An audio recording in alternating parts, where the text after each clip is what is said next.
Panorama group, जो सोचता है वो करता है। नमस्कार, भारत लाइव देख रहे हैं आप। बीजेपी के नए प्रदेश अध्यक्ष दिलीप जायसवाल बन गए। दिलीप जायसवाल का भव्य स्वागत भी किया गया। बीजेपी कार्यालय में वो आए, तमाम जो महिलाएं थी वहां पे, यहाँ तक कि पटना एयरपोर्ट से लेकर बीजेपी कार्यालय तक रोड शो भी किया गया था। उनके साथ सम्राट चौधरी, विजय सिन्हा मौजूद भी थे, बीजेपी के तमाम कार्यकर्ता मौजूद थे। लेकिन उसके बाद जो दिलीप जायसवाल है तुरंत दिल्ली रवाना हो गए। वहां पर जाके जेपी नड्डा से उन्होंने मुलाकात की। हालांकि ये उनके भव्य स्वागत से पहले उन्होंने प्रधानमंत्री नरेंद्र मोदी से मुलाकात करके आए थे और स्वागत के बाद वो तुरंत ही दिल्ली चले गए थे।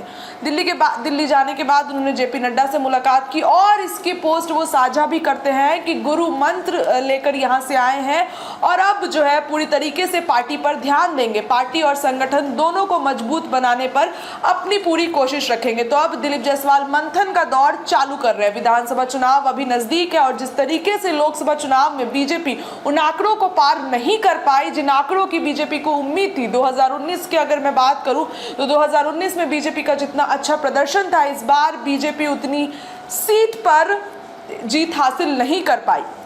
बीजेपी बहुमत के साथ अपनी सरकार बना पाई। अब विधानसभा चुनाव नजदीक है, 2025 में विधानसभा चुनाव है, लेकिन उससे पहले आप कह सकते हैं कि सेमीफाइनल टेस्ट होना है। 4 जगह चुनाव है, तरारी, रामगढ़, बेलागंज, इमामगंज, 4 जगह चुनाव होना है। अब इसको लेकर दिलीप जायसवाल कोई कसर नहीं छोड़ना चाहते। आपको बता दें कि आज बीजेपी कार्यालय में एक अहम बैठक बुलाई गई थी। इस बैठक में तमाम कार्यकर्ता, बिहार के दोनों उप मुख्यमंत्री सम्राट चौधरी, विजय सिन्हा और बीजेपी के तमाम विभागों के मंत्री यहां मौजूद थे। इनके साथ 2 घंटे, लगभग 2 घंटे ये मीटिंग चली और इस पर अब मंथन हुआ कि किस तरीके से चुनाव लड़ना है। जो 4 पहले विधानसभा चुनाव से पहले इन 4 सीटों पर कैसे चुनाव लड़ना है, क्या कुछ स्ट्रैटेजी बीजेपी की होगी।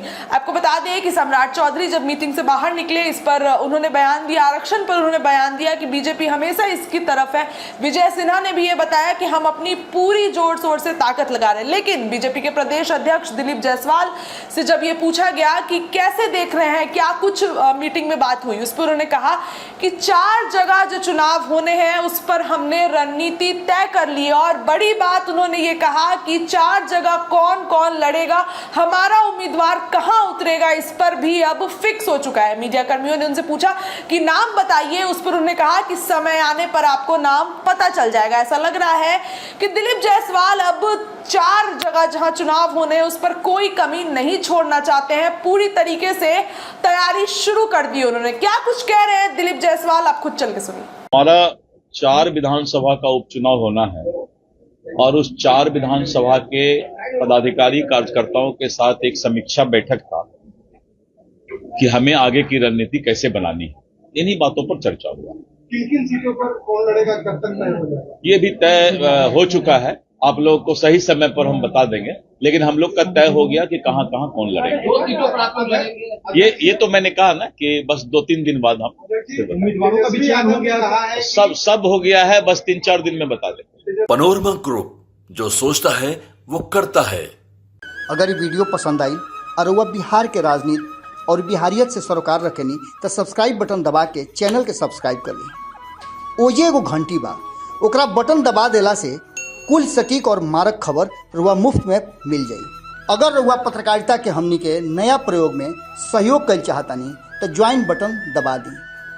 पेटीएम नंबर नोट कर ली 9386816700। धन्यवाद।